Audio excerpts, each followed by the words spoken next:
अस्सलाम वालेकुम एवरीबॉडी। बेटे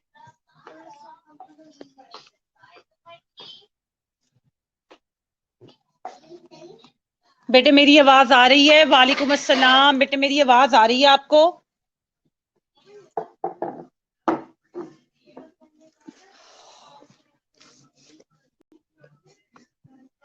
कैन यू हेयर मी बेटे?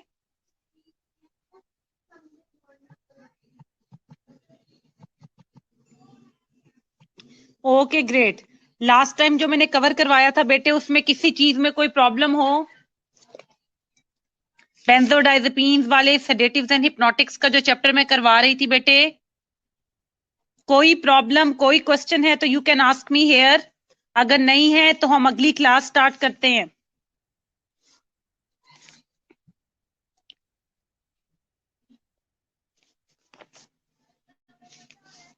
ओके बेटे, एवरीथिंग इज क्लियर? मैं आगे बढ़ूं बेटे?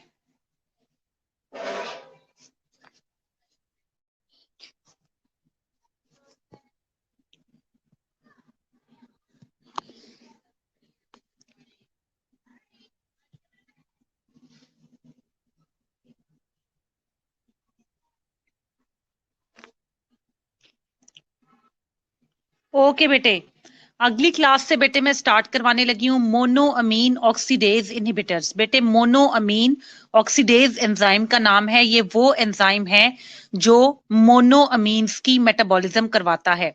तो इस क्लास के अंदर वो ड्रग्स हैं जो इस एंजाइम को जाके ब्लॉक कर देते हैं। कैसे करते हैं ये हमें मोड ऑफ एक्शन से पता लगेगा। सो मोड ऑफ एक्शन हम देखते हैं कि क्या है। Mode of action: they elevate mood of the depressed patient by inhibiting monoamine oxidase enzyme that causes breakdown of monoamines, serotonin, noradrenaline and dopamine, ये सब monoamines हैं, in the brain to balance acetylcholine activity. So क्या करते हैं ये, जो एक वो डिप्रेस्ड पेशेंट होता है उसके मूड को एलिवेट करते हैं। एलिवेट करने के लिए ये मोनोअमीन्स की जो मेटाबॉलिज्म होनी होती है, जो ब्रेकडाउन होना होता है, और वो ब्रेकडाउन मोनोअमीन ऑक्सीडेज एंजाइम करता है, ये उसको ब्लॉक कर देते हैं ताकि इन मोनोअमीन्स की, जिसमें कि सेरोटोनिन, नॉरएड्रेनालिन, डोपामीन वगैरह शामिल है, इनकी कोई जो है वो मेटाबॉलिज्म ना हो ब्रेन के अंदर। और इसी तरह ब्रेन में डोपामीन और एसिटाइलकोलिन की एक्टिविटी जब बैलेंस आउट हो जाती है तो this is what we call the elevation of the mood. ठीक है। फार्माकोलॉजिकली कैसे काम करते हैं, फार्माकोलॉजिकल एक्शंस क्या हैं? सीएनएस पे, सेंट्रल नर्वस सिस्टम पे ये मूड को एलिवेट करते हैं। ये पेपर में ये नहीं लिखना I have described above, but इतना ही लिखना है, एलिवेशन ऑफ मूड। सीवीएस में एंटी हाइपरटेंसिव एक्शन है इनका। ठीक है। उसके बाद अब ड्रग के इंटरेक्शंस क्या हैं? अच्छा, ड्रग के इंटरेक्शंस हम देखते हैं। They potentiate the action of sympathomimetics where hypertension may occur if the two drugs are given together.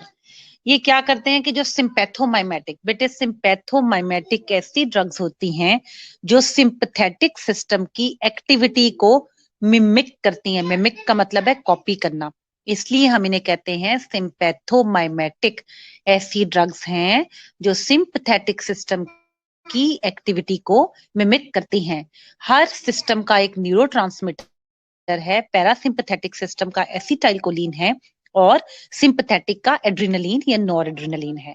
Adrenaline और नॉरएड्रेनालिन का काम है हार्ट रेट को इंक्रीज करना। तो अगर अब ड्रग ड्रग इंटरेक्शन ऐसे है कि तुमने अगर मुझे मोनोअमीन ऑक्सीडेज इनहिबिटर भी दे दिया, साथ ही साथ मैं कोई सिंपैथोमाइमेटिक ड्रग भी खा रही हूँ, तो ये दोनों आपस में इंटरेक्ट करेंगी। मोनोअमीन ऑक्सीडेज इनहिबिटर जो है वो सिंपैथोमाइमेटिक्स के एक्शन को पोटेंशिएट कर देते हैं, बढ़ा देते हैं। सिंपैथोमाइमेटिक आप तब खाओगे जब ब्रेडिकार्डिया हो रहा है, ताकि हार्ट रेट बढ़े। लेकिन अगर वही हार्ट रेट खतरनाक हद तक बढ़ जाएगा बेटे, तो सीवियर हाइपरटेंशन हो जाएगी। तो ऐसा ही होता है जब हम मोनोअमीन ऑक्सीडेज इनहिबिटर्स को खाते हैं सिंपैथोमाइमेटिक्स के साथ। आगे है, they destroy enzyme responsible for degradation of other drugs thus prolonging their action and toxicity, barbiturates, morphine वगैरह।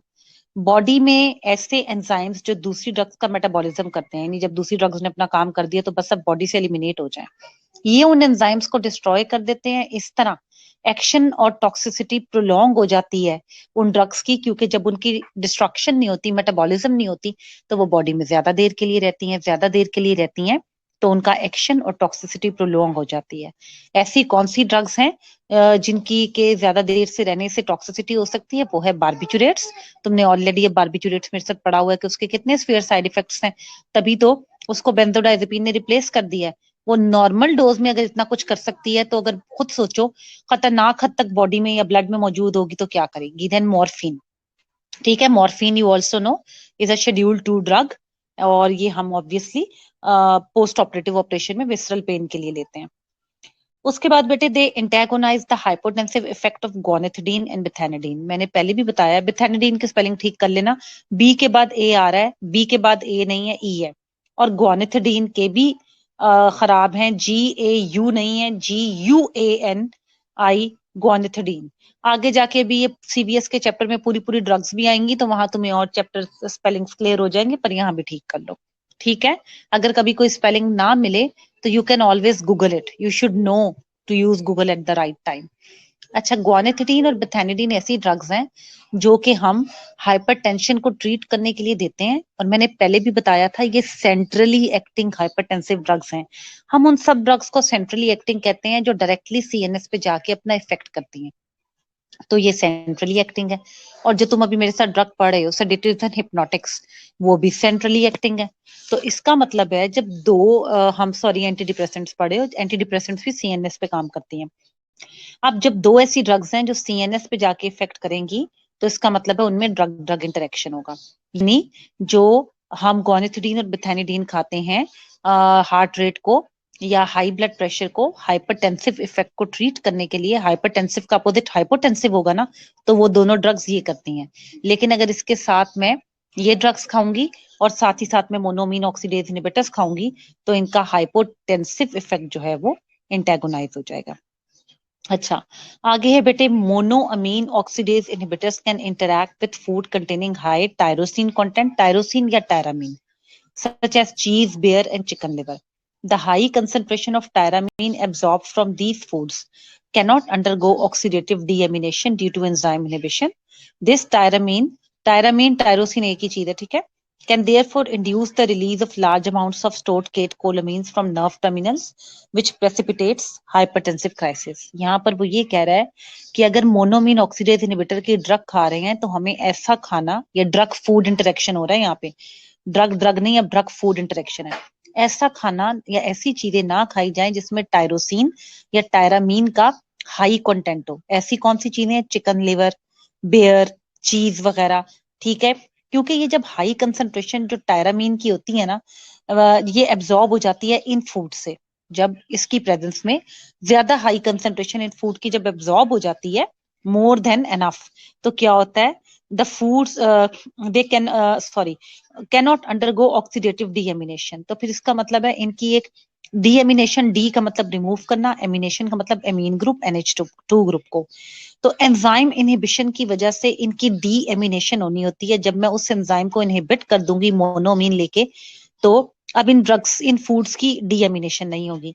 डीएमिनेशन नहीं होगी तो टायरामीन और टायरोसिन बॉडी में हाई अमाउंट में एब्जॉर्ब हो जाएगा। इस हाई अमाउंट के एब्जॉर्ब होने के नतीजे में लार्ज अमाउंट ऑफ केटकोलामीन्स हैं हमारी बॉडी के अंदर पाए जाने वाले नर्व टर्मिनल्स में, ये एड्रीनालीन वगैरह ये केटकोलामीन्स में भी आते हैं। केटकोलामीन्स को मैं आगे बहुत अच्छे तरीके से बताऊंगी जब एएनएस करवाऊंगी। बस इतना याद रखो कि बेंजीन के ऊपर जब हाइड्रोक्सिल ग्रुप और अमीन लगाओ तो उसे केटकोलामीन कहते हैं। जब भी केटकोलामीन भी ज्यादा अमाउंट में सिक्रीट होंगे, तो ज्यादा से ज्यादा, ये एड्रीनालीन वगैरह ये केटकोलामीन ही है, तो ज्यादा से ज्यादा जो है वो बीपी बढ़ना शुरू हो जाएगा, और इतना बढ़ जाएगा कि हाइपरटेंसिव क्राइसिस की सिचुएशन आ जाएगी।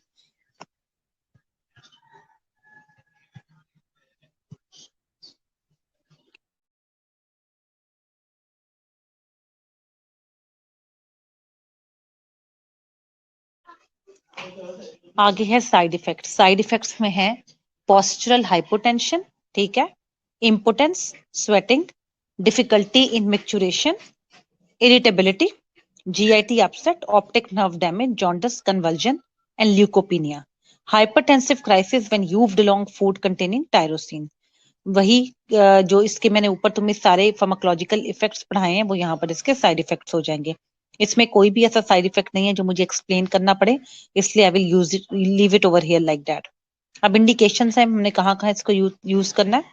Not use commonly due to severe side effects such as hypertensive crisis, prescribed when tricyclic drugs are failed to elevate the mood. Generally हम इसको यूज नहीं करते हैं इसके हाइपरटेंसिव क्राइसिस के साइड इफेक्ट की वजह से। इसको तभी इस्तेमाल किया जाता है जब ट्राइसाइक्लिक एंटी डिप्रेसेंट जिसमें एमिट्रिप्टिलीन ट्रिप्टिलीन तुमने मेरे साथ पढ़े थे, वो मूड को एलिवेट करने में नाकाम हो जाते हैं, फिर हमारे पास ये ऑप्शन होती है। वैसे हम इसको कॉमनली इस्तेमाल नहीं करते, बिल्कुल उसी तरह जैसे बारबिचुरेट्स की जगह हम बेंजोडाइजेपिन को यूज करते हैं। यहाँ पर आज हमारे एंटी डिप्रेसेंट्स भी सारे खत्म हो गए हैं। अब आपको मैं 10 मिनट का टाइम दे रही हूँ। 10 मिनट का मतलब है 10 मिनट। इन 10 मिनट में ये पूरा टॉपिक रीड करो, जो क्वेश्चन ज़हन में आ रहा है उसको कॉपी पे लिख लो। 10 मिनट बाद मुझसे पूछना है, लेक्चर के दौरान नहीं, सॉरी सेल्फ स्टडी के टाइम के दौरान नहीं। कोई जल्दी पढ़ लेता है, कोई देर से पढ़ लेता है, सबको पढ़ने का मौका दो। अपना सवाल कॉपी पे लिख लो ताकि ज़हन में रहे। इसको अच्छे से रिवाइज करो और मैं इनमें से फिर इंपॉर्टेंट चीजें जो हैं वो भी अपनी प्रैक्टिस कर लो। फिर उसके बाद हम नेक्स्ट जो है वो टॉपिक स्टार्ट करते हैं। योर टाइम स्टार्ट्स नाउ बेटे।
ओके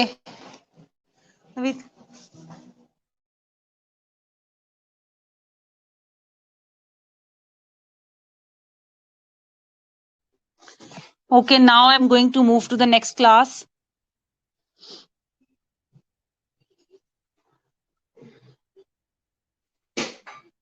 सारा इसकी इंडिकेशंस में बेटे आप सिंपली ये लिखेंगी कि ये हाइपरटेंशन को जो है वो मूड एलिवेशन के लिए यूज होता है, as an antidepressant use होता है, ठीक है, as an antidepressant use होता है।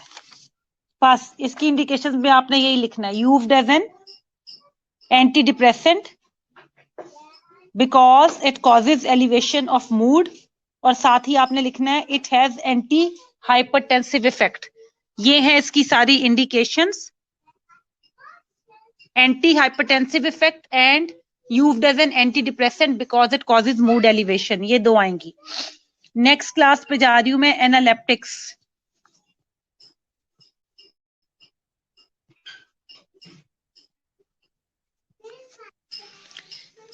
The drugs which stimulate CNS are called analeptics. ऐसी ड्रग्स जो सेंट्रल नर्वस सिस्टम की स्टिमुलेशन करती हैं उन्हें एनालेप्टिक्स कहते हैं।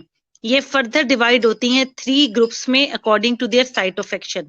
सबसे पहले सेरिब्रल स्टिमुलेंट्स हैं, इसमें एम्फेटामीन्स है, मिथाइल एम्फेटामीन है, कैफीन है, ठीक है, पेमोटीन है, कोकेन है और मिथाइल फेनिडेट है। ये करनी है क्लासिफिकेशन, ये इंपॉर्टेंट है पेपर के लिए। फिर है मेड्यूलरी स्टिमुलेंट्स जिसमें है एक्टिंग डायरेक्टली, डायरेक्टरी नहीं है डायरेक्टली है, ठीक है, OR को काट के LY कर दो, मिस प्रिंटिंग है। Acting directly on medullary centres, इसमें पिक्रोटॉक्सिन आ जाती है हमारे पास, लेप्टाजोल आ जाती है और नाइकिथामाइड आ जाती है और इथेमिवैन। उसके बाद है हमारे पास स्पाइनल कॉर्ड स्टिमुलेंट्स जिसमें ब्रूसीन और स्ट्रिक्नीन आ जाती हैं। Cerebral stimulants and medullary stimulants are described in respiratory system while cocaine in local anesthetic. उसके कहने का मतलब है कि एनालेप्टिक्स जो CNS को स्टिमुलेट करती हैं, इसमें से जो कैटेगरी है सेरिब्रल स्टिमुलेंट की और मेडुलरी की, वो रेस्पिरेटरी सिस्टम में हम इस्तेमाल करते हैं, यानी जब रेस्पिरेटरी सिस्टम की डिप्रेशन होती है उस वक्त। और जो कोकेन है जो आती है हमारे पास एक अलग से है सेरिब्रल स्टिमुलेंट, लेकिन वो रेस्पिरेटरी में यूज नहीं होती, वो as a local anaesthetic use होती है। इसको अभी एज अ लोकल एनेस्थेटिक हम आगे पढ़ेंगे भी डिटेल में। उसके बाद है हमारे पास हेलुसोजेनिक ड्रग्स, ठीक है, these drugs are used to produce hallucination, ठीक है। अक्सर मूवीज में देखा होगा कि किसी को कोई डोज लगाते हैं तो उसको ख्यालात आना शुरू हो जाते हैं, वो इमेजिन करना शुरू हो जाता है। दिस इज दो ड्रग्स विच कॉज हेलुसिनेशन, ठीक है, कि जो चीजें एग्जिस्ट नहीं करती हैं वो उसके ख्याल आना शुरू करते हैं, वहम वगैरह कह लो, like you are imagining things which actually don't exist, ठीक है, this is hallucination. So they are used to produce hallucination और ये हेलुसिनोजेनिक ड्रग्स हैं। सी के बाद एल नहीं है, आई आता है, हेडिंग में बात करी हूँ। And disturbances in thinking and mood, इसमें जो ड्रग्स आती हैं वो लाइसर्जिक एसिड, डाई इथाइलमाइड आती है, LSD आती है, ठीक है, स्ट्रीट ड्रग के तौर पे भी इसको जाना जाता है और ये ऑब्वियसली अब्यूज वगैरह में भी यूज होती है। It blocks serotonin within certain areas in the CNS। इसकी एक्शंस क्या है? Vision become blurred, visual hallucination, anxiety and depression होता है, distortion of the sense of time, mydriasis, tachycardia, perspiration, shivering, micturition and nausea. Indication LSD has been proposed है बेटे, ये finalise नहीं है, एज एन एड, एक हेल्प के तौर पे इन साइकोथेरेपी, ठीक है, as an adjunct to the treatment of alcoholism and opioid addiction, but the adverse reactions made it impractical to use for the therapeutic purposes. तो adverse effect जो है इसी की वजह से हम इसको commonly इस्तेमाल नहीं करते, बल्कि ये abuse के तौर पर इस्तेमाल की जाती है, यानी addiction में इस्तेमाल होती है। It is also called street drug. Next class की तरफ मैं चल रही हूँ। नेक्स्ट क्लास है हमारे पास एपिलेप्सी, मिर्गी जिसे कहते हैं, ठीक है। अब ये ड्रग, ये क्लास क्या है? लास्ट टाइम जब मैंने पढ़ाया था तो मैंने कहा था कि इसमें से बताऊंगी मैं। Epilepsy is a disorder characterized by an abnormal and severe discharge of nervous energy from either one part of the brain or a part of the brain or the whole cerebral cortex. It manifests as abnormal movements or perceptions that are of short duration but tend to occur. तो मिर्गी जैसे हमें पता है कि sudden झटके लगते हैं, सीएनएस जो है वो कोऑर्डिनेटेड काम नहीं कर रहा होता, ये किसी एक पार्ट में भी हो सकती है या ओवरऑल सेरिब्रल कॉर्टेक्स भी इसके अंदर इन्वॉल्व हो सकता है. इसमें एबनॉर्मल जो नर्वस एनर्जी है वो उसका डिस्चार्ज हो रहा होता है. ठीक है. फिर epilepsy may be primary, in which there is no specific cause identified, or secondary, that is caused by some predisposing factors such as tumor, hypoglycemia, head injury, meningitis, or rapid withdrawal of alcohol or benzodiazepine. Primary जब cause use नहीं होगा तो unknown होगा तो वो primary epilepsy होगी. when the cause will be known it will be secondary epilepsy because उसमें कोई और कंडीशन होती है, कोई हेड इंजरी हो जाती है जिसकी वजह से झटके लगते हैं. once that indication is gone epilepsy will be treated itself. ठीक है. अब हम टाइप्स ऑफ एपिलेप्सी पे आते हैं कि एपिलेप्सी की कितनी अकसाम है. जनरलाइज में grand mal, tonic clonic epilepsy, petit mal, absence epilepsy, myoclonic epilepsy, partial focal epilepsy, temporal lobe epilepsy और psychomotor epilepsy and Jacksonian epilepsy. In the grand mal epilepsy, there is generalized convulsion along with abrupt loss of consciousness. अब grand mal में क्या है, ये कुछ भी याद करने की जरूरत नहीं है, बट इनके बारे में पता होना इसलिए जरूरी है ताकि हर क्लास में जो डिफरेंट ड्रग्स यूज होती हैं उसको करने में आसानी हो. अब हमारे पास ग्रैंड मेल में जो है वो ओवरऑल जनरलाइज्ड जो है वो कन्वर्जेंस है और एब्रप्ट लॉस ऑफ कॉन्शियसनेस है. जो मायोक्लॉनिक है हमारे पास जो कि जनरलाइज्ड की ही एक टाइप है, उसमें जो है पेशेंट को सिंगल वायलेंट मस्कुलर जर्क्स लगते हैं. और फिर हम एब्सेंस पे आ जाते हैं जिसको पेटेट मेल भी कहते हैं. एब्सेंस जो है उसमें 4 to 22 सेकंड्स की अनकॉन्शियसनेस होती है जिसमें कि स्फेयर मसल्स के कॉन्ट्रैक्शंस होते हैं हेड रीजन में स्पेशली. उसके बाद हम आ जाते हैं पार्शियल, जो हम कहते हैं कि इसमें a part of the brain affected है, ओवरऑल नहीं. तो इसमें हम टेम्पोरल की पहले बात करते हैं. टेम्पोरल में एक्सेसिव डिस्चार्ज होता है एट द टेम्पोरल लोब, इसीलिए इसको टेम्पोरल कहते हैं. इसमें हेलुसिनेशन है और डिस्टर्बेंसेस है मेमोरी की. फिर जैक्सोनियन पे आ जाते हैं. इसमें इनिशियली फिट्स आते हैं जो एक पार्ट ऑफ बॉडी तक कन्फाइंड होते हैं, लेकिन आहिस्ता आहिस्ता वो स्प्रेड होना शुरू हो जाते हैं. इसमें हेड टर्निंग, आई का अपसाइड डाउन होना और ये लीजन इन द ब्रेन वगैरह, ये इससे करेक्टराइज्ड है. तो ये एपिलेप्सी और इसकी दो जनरलाइज्ड टाइप्स हैं, जनरलाइज्ड और पार्शियल, जिसको फोकल कहते हैं, और फिर उसको फर्दर हमने क्लासिफाई किया हुआ है. असल में होता है इसमें एबनॉर्मल डिस्चार्ज है और जर्क्स होते हैं जिसमें कभी पूरा सेरिब्रल कॉर्टेक्स इन्वॉल्व होगा, कभी part of the cortex involve होगा. ठीक है. उसके बाद है हमारे पास ड्रग्स यूज इन एपिलेप्सी. अब कौन सी ड्रग्स हैं जो हम एपिलेप्सी में यूज करते हैं? सबसे पहले जनरलाइज्ड एपिलेप्सी है. जनरलाइज्ड एपिलेप्सी में ग्रैंड मेल में क्या इस्तेमाल करेंगे? Phenytoin, sodium valproate, carbamazepine and phenobarbitone. Myoclonic में क्लोनाजिपाम है, सोडियम वेलप्रोएट है. एब्सेंस में सोडियम वेलप्रोएट और इथोसक्सामाइड है. फिर फोकल पे आते हैं, उसमें अगेन जैक्सोनियन में आ जाएगा कार्बेमाजेपिन, फेनिटोइन और वेलप्रोएट. टेम्पोरल या साइकोमोटर में आ जाएगा कार्बेमाजेपिन, फेनिटोइन, फिनोबार्बिटोन और सोडियम वेलप्रोएट.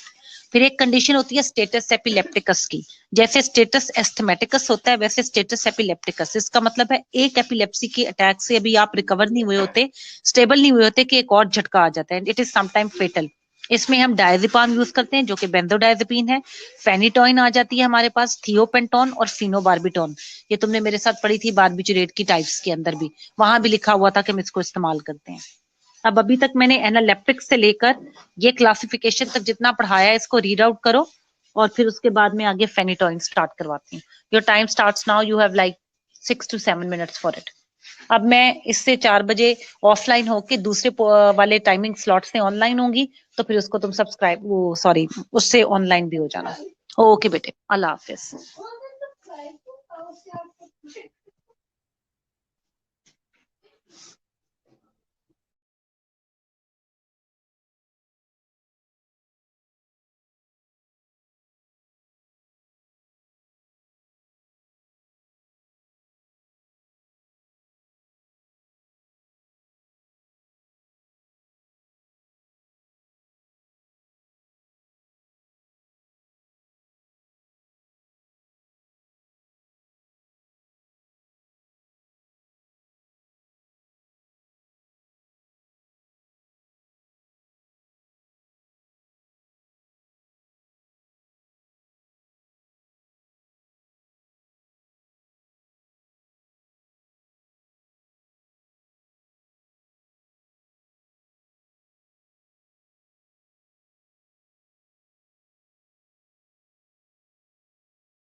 ये क्या सही नहीं और हाँ जी हो रहा है?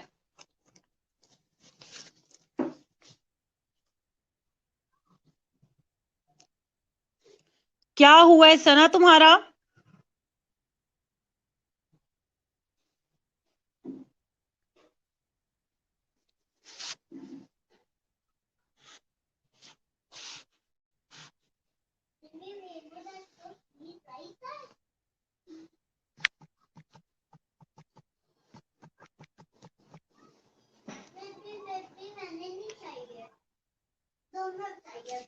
ठीक है, बस इसी से लॉगिन हो गया, बस इसी में रहो आप।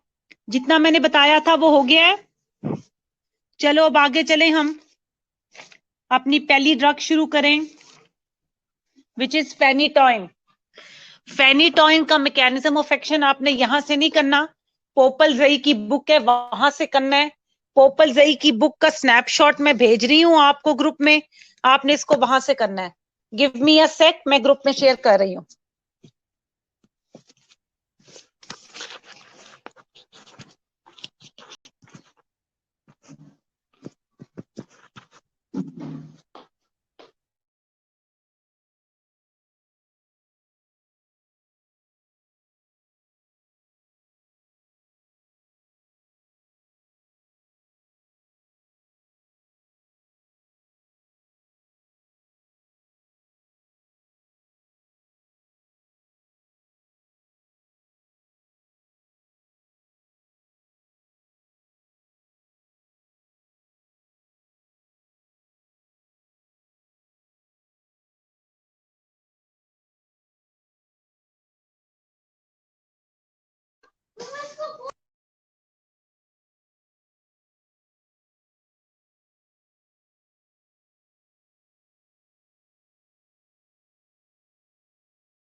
जी बेटे, मिल गई है आपको।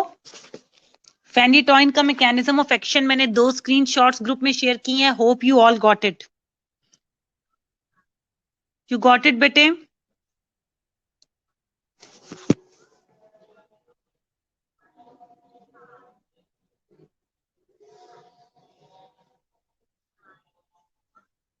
ओके बेटे, मैकेनिज्म ऑफ एक्शन पे स्टार्ट करती हूँ बेटे, स्टार्ट करती हूँ मैं। थेराप्यूटिक कंसंट्रेशन पे ये सोडियम चैनल को ब्लॉक करती है, यानी कि वो कंसंट्रेशन ड्रग या वो अमाउंट ऑफ ड्रग की खाई जाए जो कि हम नॉर्मली खाते हैं ट्रीटमेंट के लिए, तो उस पे ये सोडियम चैनल को ब्लॉक करेगी। असल में तुम्हें पता होना चाहिए कि फेनिटॉइन सोडियम चैनल ब्लॉकर है। ठीक है, सोडियम का चैनल यानी एक ऐसा दरवाजा जिससे सोडियम अंदर बाहर आता है, ये उसको ब्लॉक करती है। हाई कंसंट्रेशन पे ये गाबा के अपटेक को, जो कि गैमा अमाइनो ब्यूटारिक एसिड है, उसकी अपटेक को जो है वो डिक्रीज करती है और गाबा रिसेप्टर्स की डेंसिटी को इंक्रीज करती है। It also inhibits the release of serotonin and noradrenaline while increase the uptake of dopamine. Dopamine के अपटेक को बढ़ा देगी और सेरोटोनिन और नॉरएड्रेनालिन के जो है वो रिलीज को इनहिबिट कर देगी। ये सारी वो चीजें हैं जो न्यूरोनल डिस्चार्ज या न्यूरोनल एक्साइटेशन करवाएंगी। तो एपिलेप्सी में तो ऑलरेडी एक्साइटेबिलिटी है, तो उसको कम करने के लिए हमें इस डिस्चार्ज को रोकना है। मोनोअमीन ऑक्सीडाइज एक एंजाइम है, उसको भी ये इनहिबिट करती है। देयरफॉर ओवरऑल ये क्या करती है? It raises the membrane potential polarisation, decreases the repetitive firing and inhibits the development and spread of epileptic discharge. Membrane का जो पोटेंशियल है पोलराइजेशन का, उसको बढ़ा देती है। जो बार बार न्यूरोनल फायरिंग हो रही होती है, यानी कि फ्रीक्वेंटली मैसेजेस जा रहे होते हैं एक न्यूरॉन से दूसरी तरफ, ये उसको डिक्रीज करती है। और डेवलपमेंट और स्प्रेड ऑफ एपिलेप्टी फॉर्म डिस्चार्ज को ये जो है वो इनहिबिट कर देती है। ठीक है, ये हमारे पास हो गया मैकेनिज्म ऑफ एक्शन फेनिटॉइन का, और ये आपने यहीं से ही करना है। बाकी अगला मैं आगे से करवा रही हूँ। इंडिकेशंस, किन किन कंडीशंस में हम इसको यूज करते हैं।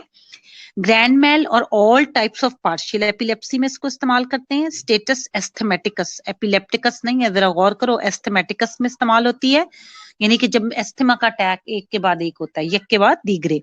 वेंट्रिकुलर एरिथमियाज में ड्यू टू डिजिटेलिस टॉक्सिसिटी। ठीक है, डिजिटेलिस एक ड्रग है, अभी आपने मेरे साथ जाके सीवीएस में पढ़नी है, वो वेंट्रिकुलर एरिथमियाज करवाती है। तो अगर वो ड्रग जो है वो इस्तेमाल करने से वेंट्रिकुलर एरिथमियाज हो जाए किसी पेशेंट को, तो उसको हम फेनिटॉइन देते हैं क्योंकि उसको ट्रीट करने के काबिल है। ठीक है, कॉन्ट्राइंडिकेशंस है। एब्सेंस सीजर्स, एब्सेंस सीजर्स हैं, इट में वर्सन द सीजर, सीजर को ये और ज्यादा खराब कर सकती है। लिवर डिजीज में इसको नहीं देना क्योंकि उसकी मेन जो है वो मेटाबोलाइट जो होती है या जो बॉडी से एक्सक्रीशन रेट है वो बाय लिवर है। 5 ईयर्स टू बिलो चिल्ड्रन को हम इसको नहीं देते हैं क्योंकि सीएनएस के ऊपर जाके ही एक्ट करती है। कन्वर्जन कॉज करती है, रिजल्ट जो कन्वर्जन फीवर की वजह से हो या बार्बिटूरेट विड्रॉल की वजह से हो, उस केस में भी ये कॉन्ट्राइंडिकेटेड है। फार्माकोकाइनेटिक्स क्या है? oral absorption of phenytoin is slow. ठीक है, it should be used intravenously in status epilepticus. ठीक है, the drug is largely bound to plasma albumin. It is metabolized by the hydroxylation system of liver. Metabolites are inactive and excreted in the urine. Less than 55% is excreted unchanged in the urine. वही bio transformation वाला हो रहा है कि liver में जा रही है, ऑक्सीडेशन मेटाबॉलिज्म हो रही है, ड्रग जो है फिर वो बॉडी से एक्सक्रीट आउट हो रही है मेटाबॉलिज्म के बाद, और 55% ड्रग का जो पोर्शन है वो अनचेंज्ड बॉडी से एक्सक्रीट आउट हो जाता है। लो डोजेज में हाफ लाइफ शॉर्ट है, हायर डोजेज में maximum capacity of liver to metabolise phenytoin is approached and the half life increases. ठीक है, ये सब कुछ याद करने की जरूरत नहीं, सिर्फ तुम्हें इतना पता होना चाहिए कि स्टेटस एपिलेप्टिकस में हम इसको इंट्रावीनसली देते हैं क्योंकि ऑरली इसकी एब्जॉर्प्शन जो है वो कंसिडरेबल नहीं है। अब इसके साइड इफेक्ट्स क्या हैं? जीआईटी में नोजिया वॉमिटिंग कॉज करती है, सीएनएस में निस्टैग्मस कॉज करती है। निस्टैग्मस क्या है मैं नहीं तुम्हें बता रही, तुमने मुझे बताना है अभी सर्च करके, पहले पढ़ लो बाद में मुझे अब रिप्लाई देना। Ataxia uncoordinated movement, confusion cause करती है, हेलुसिनेशन है और ड्राउजीनेस है। उसके बाद है gingival hyperplasia, gums grow over teeth. Gingival hyperplasia यानी कि तुमने देखा होगा कि गम्स जो हैं उनकी ओवर ग्रोथ हो जाती है टीथ के ऊपर, ये उसका साइड इफेक्ट है इस ड्रग का। फिर मैगेलोब्लास्टिक एनीमिया कॉज करती है, हिर्सुटिज्म कॉज करती है, एक्सेसिव हेयर ग्रोथ को कहते हैं इन फीमेल्स। टेरेटोजेनिक इफेक्ट है, अगर ये मदर्स को दिया जाए प्रेगनेंसी के दौरान तो एक ये सिंड्रोम कॉज करती है जिसको कि फीटल हाइडेंटॉइन सिंड्रोम कहते हैं। इस सिंड्रोम में cleft palate, cleft lip, congenital heart disease वगैरह जो है वो या मेंटल डेफिशिएंसी बच्चों को हो जाती है। इसलिए ये जो है वो टेरेटोजेनिक का मतलब होता है ग्रोइंग कार्टिलेज पे या ग्रोइंग फीटस के ऊपर जो है वो ड्रग के हार्मफुल इफेक्ट्स हैं, इसलिए वहां पर अवॉइड की जाती है। अगली ड्रग है मेरे पास कार्बेमाजेपिन। कार्बेमाजेपिन स्टार्ट करने से पहले 5 मिनट दे रही हूँ, फेनिटोइन को पढ़ लो। मुझे आज ये खत्म करना है सारा, जल्दी करो, शाबाश। फेनिटोइन रीड आउट करो बेटे।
Okay, bete, welcome back. I hope you are done.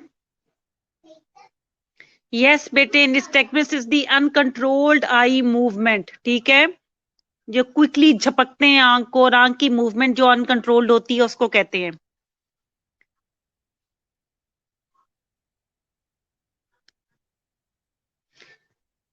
Mode of action, मेरी आवाज आ रही है? कैन यू हेयर मी बेटे? बेटे mode of action is so straight forward. Sodium channel blocker है फेनिटोइन, सोडियम के चैनल को ब्लॉक करता है, ठीक है। और जब हम नॉर्मल उसको थेराप्यूटिक कंसंट्रेशन में देते हैं और हाई कंसंट्रेशन में ये गाबा के अपटेक को डिक्रीज करता है और गाबा रिसेप्टर्स की डेंसिटी को इंक्रीज करता है। इसके अलावा ये सेरोटोनिन, नॉरएड्रेनालिन जो है उनके रिलीज को डिक्रीज करता है और डोपामीन के अपटेक को भी खत्म कर देता है। अब ओवरऑल इनहिबिट कर देता है मैकेनिज्म ऑफ एक्शन। इन सबके नतीजे में क्या होता है?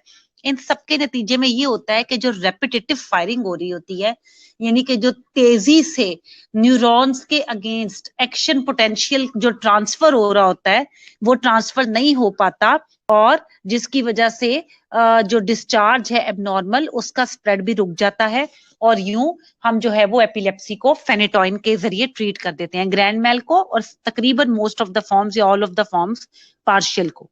आप समझ आइए? होपफुली इट्स क्लियर नाउ बेटे।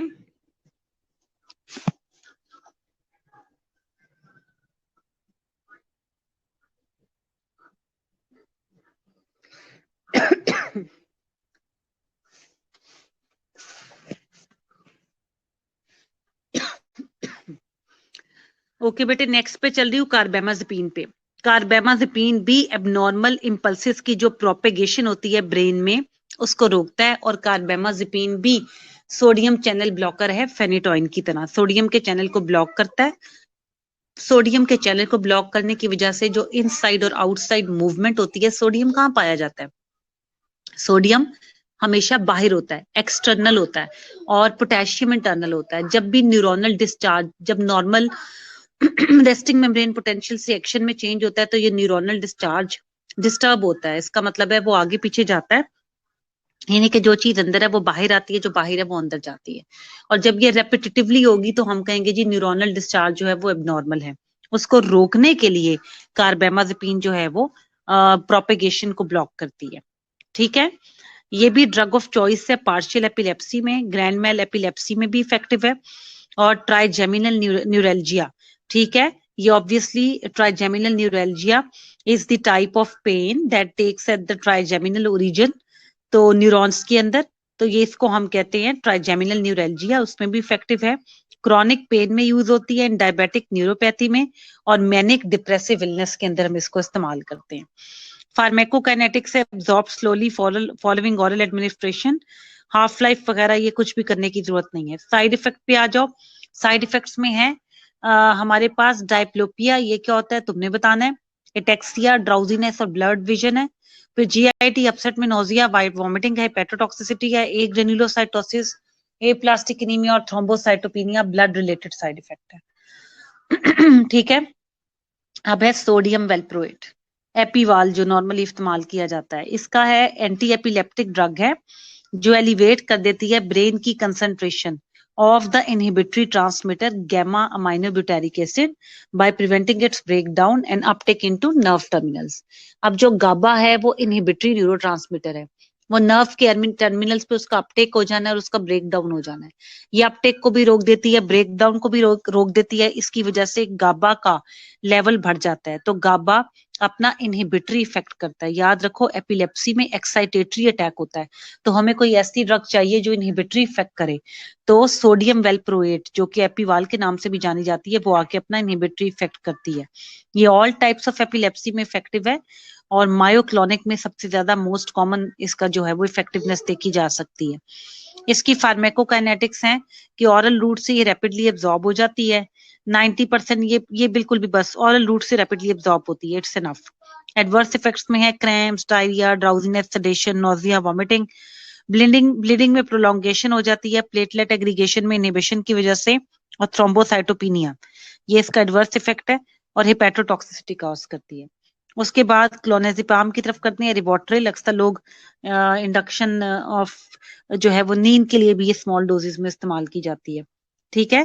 Text by increasing the effectiveness of the inhibitory neurotransmitter GABA within the CNS. पहले वाली गाबा की कंसंट्रेशन को बढ़ा रही थी सोडियम वेलप्रोएट, क्लोनेजिपाम जो है उसकी इफेक्टिवनेस को बढ़ा रही है। इसके एडवर्स इफेक्ट्स में ड्राउजीनेस है, lack of coordination and dysphoria है, एनोरेक्सिया, नोजिया, वॉमिटिंग और एपिलेप्सी है। फिर इथोसक्सीमाइड है, ये भी सिर्फ ड्रग का नाम तुम्हें पता होना चाहिए। उसके बाद अगली ड्रग है मेरे पास फिनोबार्बिटॉन। मैं फिनोबार्बिटॉन पे जाऊंगी। उससे पहले अब तक जितना पढ़ा है वो पढ़ो। तुमने फेनिटोइन याद करना है इसमें से, और सोडियम वेलप्रोएट करना है। उसके बाद फेनिटोइन के बाद आपने करना है सोडियम वेलप्रोएट। क्लोनेक्सिपाम, इथोसक्सीमाइड याद करने की जरूरत नहीं है। कार्बेमाजेपिन भी बस पता होना चाहिए, ये जी सोडियम चैनल ब्लॉकर है, दैट्स एनफ। उसके बाद अगली ड्रग जो तुमने इसमें याद करनी है वो फिनोबार्बिटॉन है। वो 5 मिनट में मैं तुम्हें करवा रही हूँ, तब तक अभी जो ये पढ़ाया है इसको पढ़ो।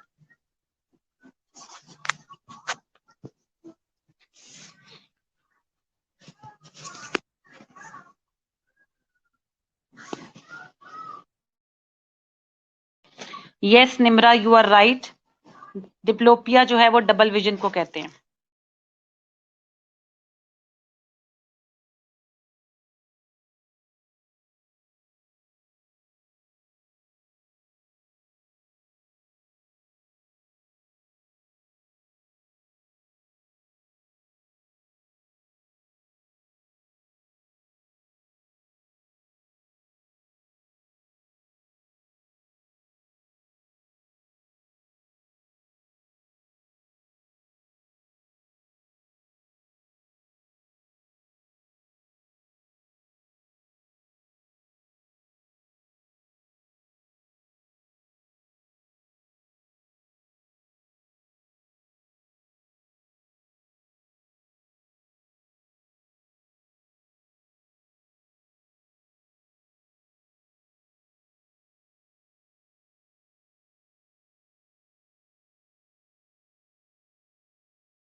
जी बेटे done. Are you people done?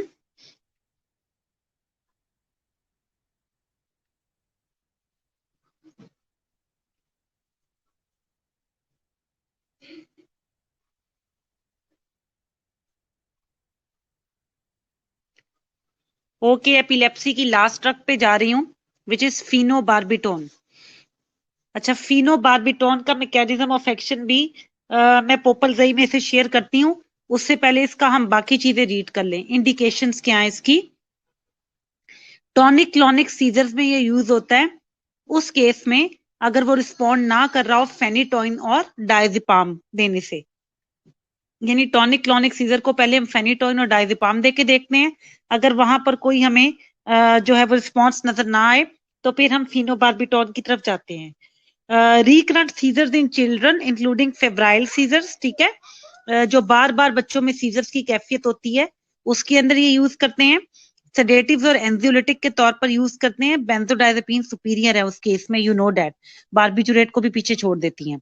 Pharmacokinetics में है well absorb from oral route, ठीक है। इट इज अ, फिर उसके बाद बस पहले पॉइंट में से ये याद करना है। फिर मैं सेकंड पे स्विच कर रही हूँ और सेकंड को मैं यहाँ से पढ़ रही हूँ। It is a potent inducer of the liver P450 enzyme system when given chronically. Chronically का मतलब है लॉन्ग टर्म ड्यूरेशन के लिए। It increases metabolism of other drugs. जब भी कोई ड्रग P450 को इंड्यूस करेगी वो दूसरे ड्रग्स की मेटाबॉलिज्म को बढ़ा देगी। इस तरह उन ड्रग्स की इफेक्टिवनेस कम हो जाएगी। Drug interactions, phenobarbitone increasing the effect of other CNF depressant drugs such as alcohol, opioid analgesics, phenothiazine, anti depressant, anti histamine and other anti convulsant. इनके इफेक्ट को जो है वो फिनोबार्बिटोन बढ़ा देती है। स्टिमुलेशन करती है P450 का, जिसकी वजह से ये मेटाबॉलिज्म बढ़ा देती है डिजिटेलिस की, फेनिटोइन की, ग्रीजियोफुल्मिन की और वारफ्रीन की।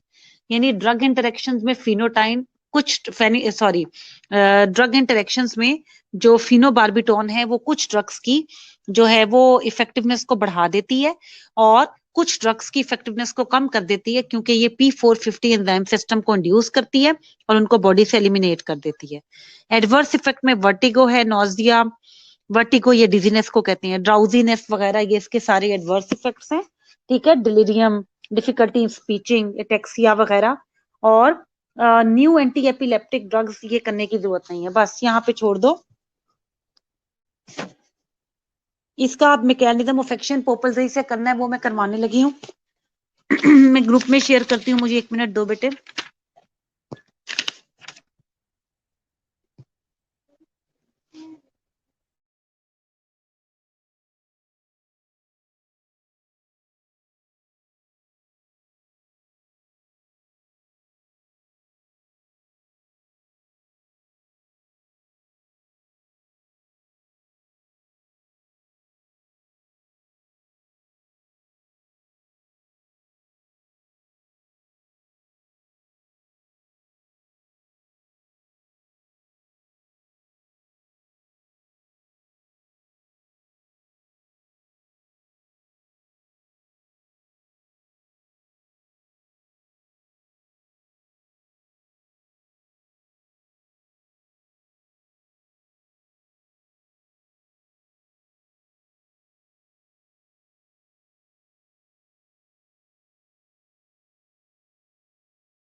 ओके बेटे, ग्रुप में मैंने शेयर कर दिया मैकेनिज्म, मैं उसको रीड आउट करने लगी हूँ।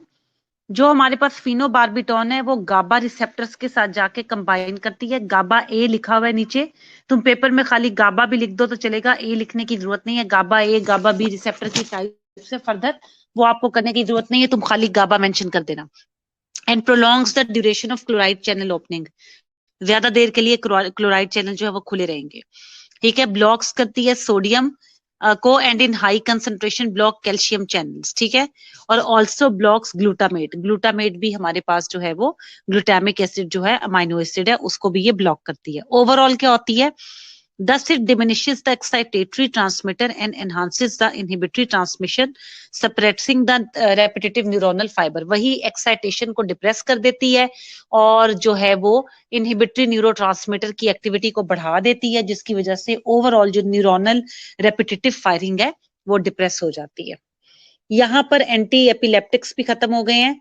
अब जो नेक्स्ट हमारा पोर्शन है जो मैंने स्टार्ट करना है वो मैं फ्राइडे को स्टार्ट करवाऊंगी और वो है पार्किंसनिज्म। बेटे मुझे उम्मीद है कि फ्राइडे को डबल लेक्चर में सीएनएस खत्म हो जाएगा। आई एम हैप्पी कि हमारी face to face classes resume होने लगी हैं। अब रेडी रहना, जिस तरह ही हम फेस टू फेस क्लासेस को रिज्यूम करेंगे मैं सबसे पहले एएनएस स्टार्ट करवाऊंगी और फिर सीवीएस, ताकि मुझे पता हो कि काफी हद तक कवर हो गया है। काइंडली अटेंडेंस लेके मुझे ग्रुप में शेयर कर दो। See you on Friday, take care, अल्लाह हाफिज बेटे।